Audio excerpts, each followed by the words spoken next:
Al. Balon. Gel. Gelin. Şşt. Balonun Gel.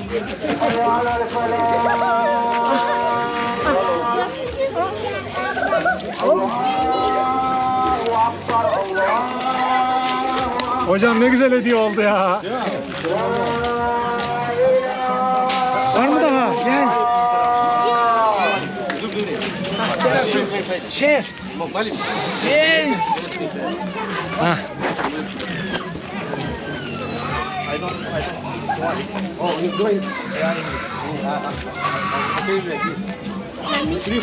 And meat.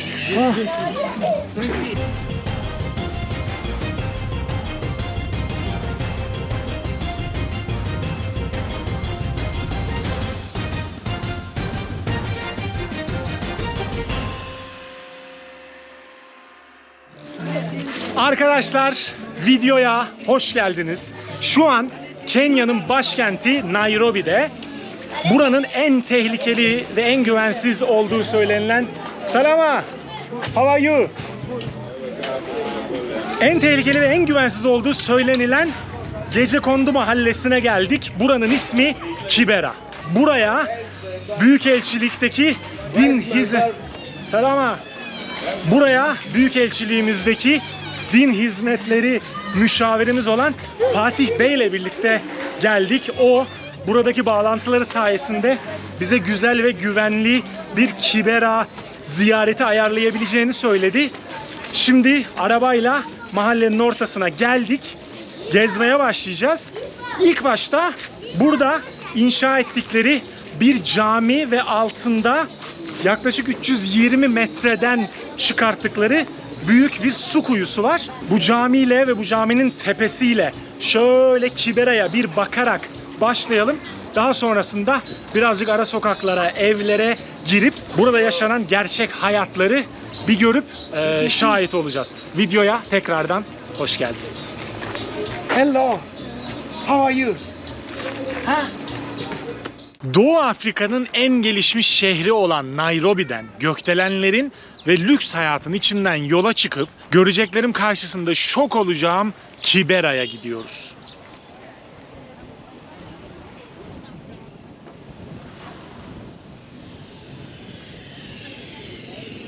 ...1900'lerin başında İngilizler Nairobi'yi sömürge merkezi olarak belirleyip buraya yerleşiyorlar. Burayı tamamen Avrupalılara ait bir şehir olarak inşa etmek istiyorlar. Bu inşa işlerinde ve tren ağlarında çalışan Avrupalıların günlük hayatlarındaki işlere de yardımcı olan yerlilerin yerleşeceği bir yere ihtiyaç var. Bu yerleşkeyi kurmak için de o dönemde şehrin hemen dışındaki ormanlık alan olan fakat şu anda şehrin merkezi sayılan Kibera bölgesini kuruyorlar. 120 yıllık tarihi boyunca nüfusu hızla artıyor ve gitgide şehrin ortasında kalıyor.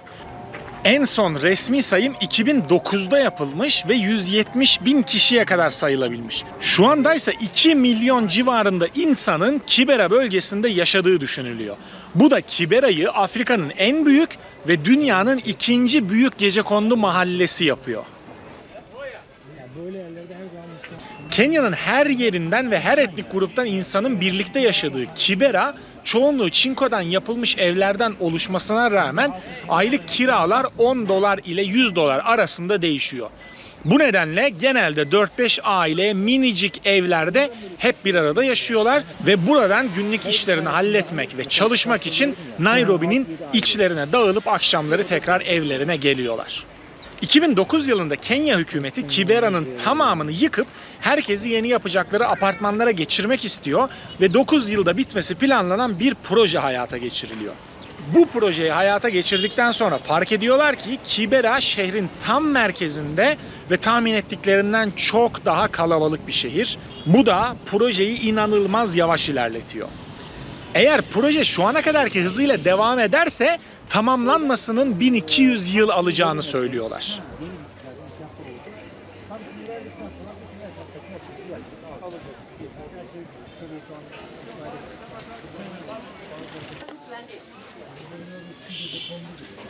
Mahalleye girince ilk başta bir eve misafir oluyoruz. Camide gönüllü olarak çocuklarla ilgilenen bir öğretmenin bizimle gelmesi ve bize Kibera'yı gezdirmesi için annesinden izin almaya girmişiz.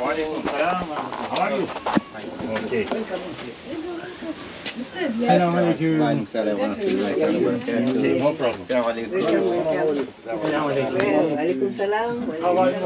I'm Mariam, I'm good. İznimizi alıyoruz ve öğretmen önde, biz arkada Kibera'nın ara sokaklarına dalıyoruz. Who they rent. The rent. Oh, Mariam is a Nubian. Yeah. I didn't. No, the husband is a Nubian. Okay. So they're not paying the rent. Okay, but no these problem. ones, they are doing They are that. busy. A man who was praying that mosque, but still, even up to now, he's coming to pray. In that condition. They're all Muslims. Oh, the So the one who is sick. Yes.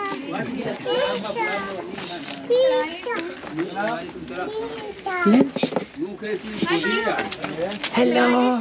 Hello.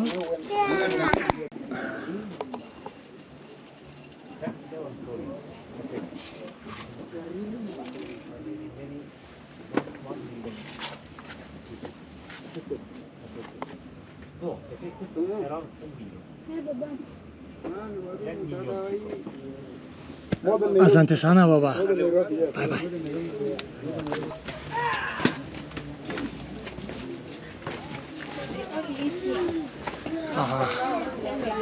Çok eski zamanlardan beri burada yaşayanların çamur, ahşap ve kerpiçten yaptıkları evler Kibera'nın merkezini oluşturuyor. Bu evler bu gecekondu mahallesi için çok iyi durumda görünse de kiraları çok yüksek olduğu için çok az insan bu evlerde yaşama şansı elde ediyor. Yeni yapılan çinko evlerse çok daha küçük, kiraları çok daha ucuz fakat yaşam şartları çok daha kötü durumda. Altı ahşap ve kerpiç olan evler çok güçlü ve dayanıklı olduğu için üstlerindeki bir kat çinko evi daha destekleyebiliyorlar ve bu sayede nüfus yoğunluğu giderek artıyor. Salama, how are you? Burası bu tenekenin üst kısmına çıkan bir evmiş. Öbür tarafta How's you? good, good, how are you? I'm very fine. Thank you. Are you good? Yes. Okay, welcome.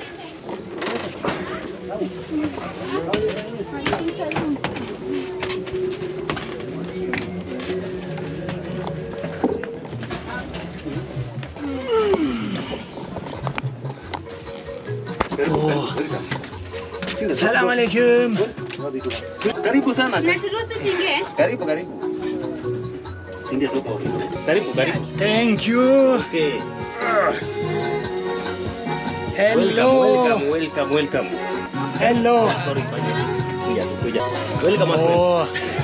Selamünaleyküm. Welcome. How are you? I'm very fine. This is your house. This is my house. Feel at home. Yeah, My thank name is you. Rogers Mnuya. Your name is? Rogers. Rogers. What about you? My name is Anil. Oh, this is my partner. Nice to meet you. Okay. And you have one child? Yeah, one time you have this one. Hello. Hello. Buranın içinde 2 tane ev varmış. 2 aile yaşıyormuş. Ve 3 metreden de küçük buradaki evler. Normalde büyük gibi gözüküyor ama ikiye bölününce Evet, evet 2 tane ev varmış. mi oluyor? Thank you brother. Artısı yok. 3 metreye 3 metre 2 tane ev var içeride o kadar. Ya 3 metreye 3 metre evler ve hemen tenekenin üstüne şu kerpicin taşıyabileceği şekilde bir ev daha yapıp üst tarafta bir aile, alt tarafta bir aile yaşayıp kirayı ve alanı bölüşüyorlar ve yani bir evin mesafesini şöyle benim boyumdan aşağı yukarı çıkarabilirsiniz. Benim boyum 1.88. Evlerin tavanları işte 1.70 aşağı yukarı. Kibera'da evlilik oranı çok düşük ve insanlar partner dedikleri insanlarla birlikte yaşıyorlar. 1 ya da 2 çocuktan sonra zorlaşan hayat şartları genelde babaları pes ettiriyor ve onlar ailelerini bırakıp çekip gidiyorlar. Ailesine sahip çıkan ve her zorluğa göğüs geren babalar olsa da babası belli olmayan çocuk sayısı bir hayli fazla. Selam mama.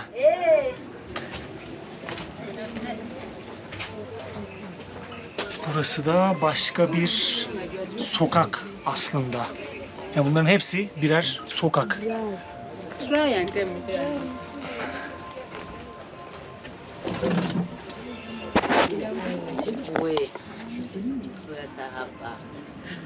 Nataka ingia hata ndani achukue arera. Akuje. Haya, you can even go inside and take. Okay. Burada bir anne hoş geldiniz diyor zaten, bizi evine davet etti. Ya evleri genelde hep böyle işte 3 metreye 3 metre, 4 metreye 4 metre. Bütün çinko kısımları da örtülerle üstünü altını kaplıyorlar ve burada yaşıyorlar. Uzaktan baksan işte sadece videoda gördüğün zaman ne kadar kötü, ne kadar kötü şartlarda yaşıyor diyor belki insan, ama çok mutlular, mutlu olacak ve hayata tutunacak. Hakikaten sebep arıyorlar. Gülerek karşılıyorlar bizi. Merhaba. Hoş geldinizlerle, buyurun evimizin içine gelin, bir şeyler verelim, edelimlerle karşılıyorlar. Oda ve mutfak olarak sadece perde ayırıyor. Evet. Şurası mutfak. Ve yan tarafında yatak var. Yatağı da burası. Hem yatak odası hem mutfak hem Hepsi oturma bu kadar. odası toplamı işte 5 metreye 5 metre var mıdır? Burası herhalde büyük olanlardan bir tanesi. Kısmen büyük. 4'e 4, 5'e 5 gibi.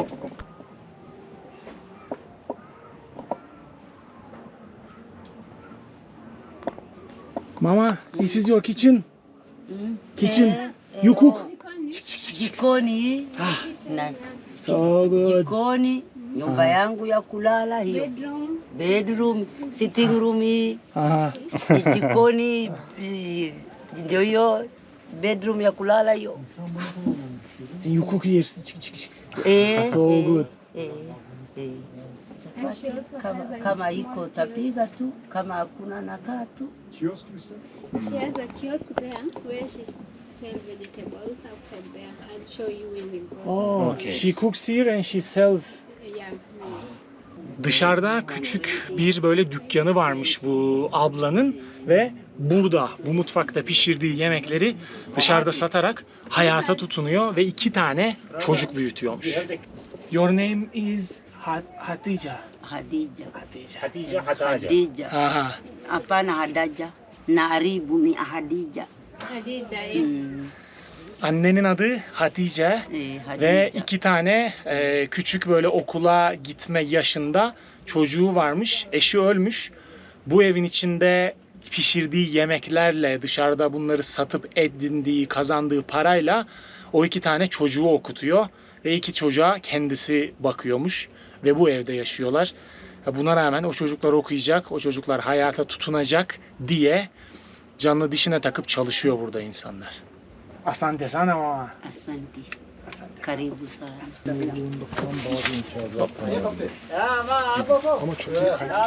Evden çıkarken yanlışlıkla ters yöne yürüdüm ve 6 evin ortaklaşa kullandığı tuvaleti gördüm. Kapıyı, pencereyi bırakın, bir giderinin bile olmadığı bu tuvalet taşalı aylar olmuş, insanların ev kapılarının önüne kadar akmış durumda. Ona hii kama ilikuwa iko pesa najenga hapa bafu. Hakuna pesa.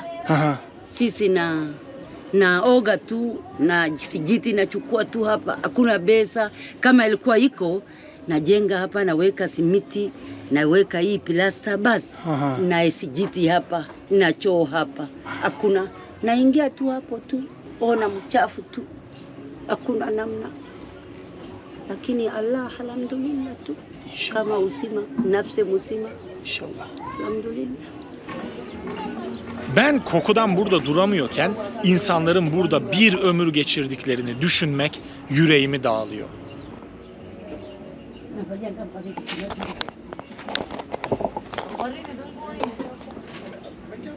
Anaangalia hiyo bali sisi naoga chafu sana, anasema naangalia naangalia sisi. Bu evlerin arasında burası yine en geniş olan kısımlardan bir tanesi. Do they have running water here? No. Iko na maji? Maji. Çöplerini buraya atıyorlar. Suyu buradan alıyorlar. Dükkanları burası. Hayata tutunmak için parayı da buradan kazanıyorlar. Bu abla mesela sebze, meyve, domates yumurta ve böyle birkaç tane günlük en lazım olan, en kıymetli olan şeyleri satıyor. Az önce sohbet ettiğimiz teyzenin dükkanı da burasıymış. Şunu kaldırıyor şöyle. Bugün pazar. O yüzden etrafta da hiç insan olmadığı için dükkanı kapatmışlar. Ama normalde onun da dükkanı burası. Tamam o zaman. Hold it. Onun da dükkanı burası ve işte hayata tutundukları yer burası. Bu 10 metrelik mesafenin içinde yaşıyorlar. Hello. How are you? Ha? Fun. Give me a fist. Tık. Hello. Ha. Digo, okay. Biz bu ara sokaklardan ilerlerken lütfen siz de aşağıdan videoya bir beğeni bırakın. Beğenileriniz beni Afrika yolculuğumda desteklemenin en etkili ve ücretsiz yoludur. Hepinize teşekkür ederim.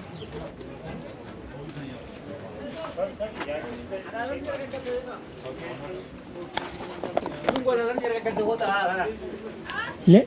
Şşt, şşt. Give me five. Give me five. Ha. Ha. Ha. Give me five. Tık.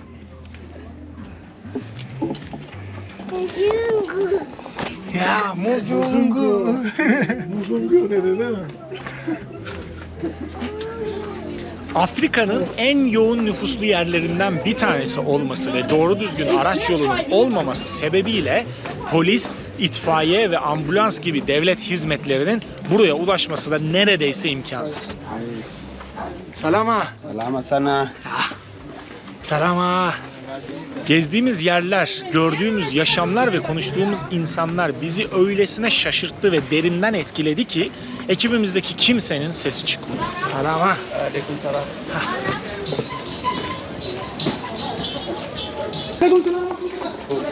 İçine su ya gayet güzel ya.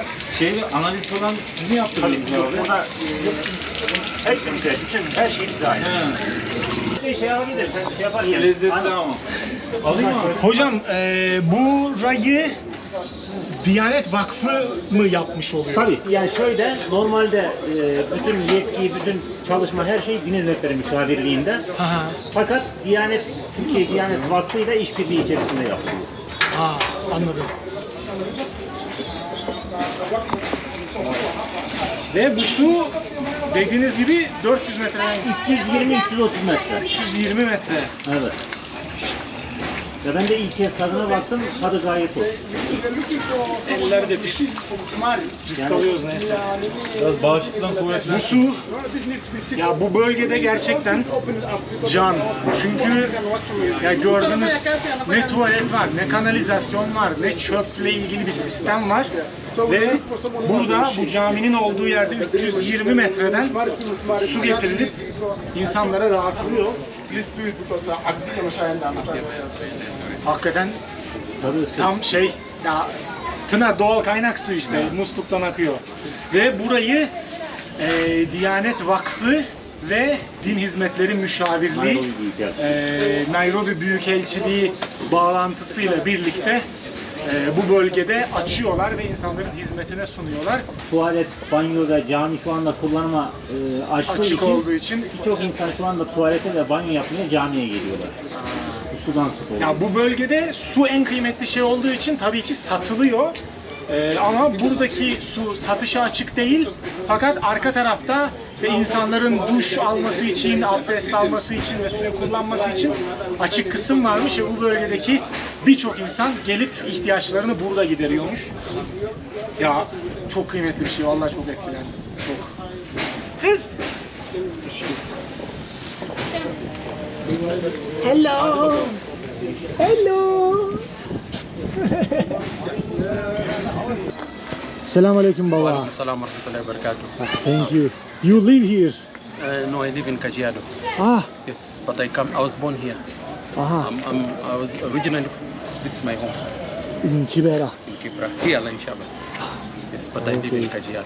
I was given the position of chair Aha. to lead the construction of this mosque. This Yeah, mosque. this mosque. Yes, from Ah. yeah, okay, yes. And now after this time you take care of the place. Yeah, we have our imam. He's the caretaker. Ah, He looks after the mosque. Yeah, cleanliness. selamünaleyküm. He's the one who is in charge. And then we have our imams. We have our madrasa teachers. They all work in this institution. So we have a bit of challenges. Yeah. But alhamdulillah, we are trying to see, because our imams, our caretaker, our madrasa teacher, they're all working and not getting any salah or possibility. Yes, alhamdulillah, is going to impact positively. It will ease the water burden, water problem around. Yeah. It's a big step. May Allah bless all those who have made it possible for this İnşallah. for this work. En son olarak da bizi gezdiren öğretmenin annesine tekrar misafir oluyoruz. Bu anne 2 oğlu ve 4 kızını kendi başına büyütmüş. Şu anda 4 genç kızıyla birlikte yaşıyor ve onları buradaki hayatın kötülüklerinden korumak için canını dişine takmış durumda. Eğer kızlarından bir tanesi iş bulursa hepsinin hayatı kurtulabilir. Anne de bunun farkında ve bizden bir kızına iş bulmamızı istiyor. Gerekli iletişim bilgilerini aldıktan sonra evden ayrılıyoruz. Daha önce hiç buna benzer bir yer gördünüz mü ya da videosunu izlediniz mi bilmiyorum ama bu videonun size neler hissettirdiğini çok merak ediyorum. Lütfen yorumlarda neler düşündüğünüzü benimle paylaşın. Gel. Gel. Al. Balon. Lan. Gelin. Şşt. Balonun gel.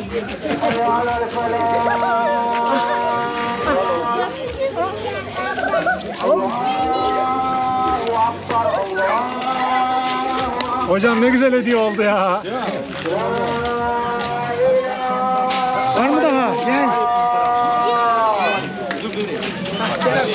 Şef. Yes. Hah.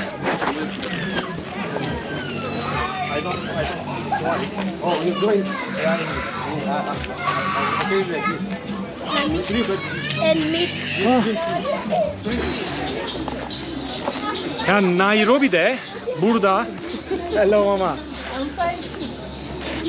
Nairobi'de bu Kibera bölgesinde tahmini olarak 1 milyona yakın ama tabii kayıt dışı insanlarla birlikte yaklaşık 2 milyon insan yaşadığı düşünülüyor.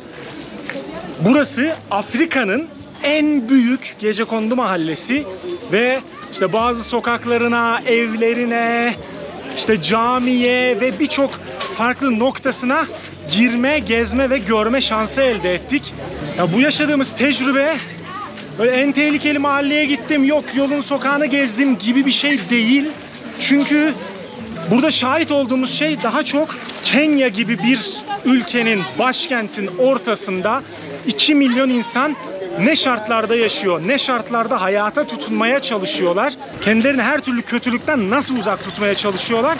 Bunun görüntüsüydü aslında. Ya benimle birlikte Salama baba. Benimle birlikte bu yolculuğa ortak olduğunuz için hepinize çok teşekkür ediyorum. Bu yolculuğa. Yes. Bir sonraki videoda yine Kenya'da görüşeceğiz arkadaşlar.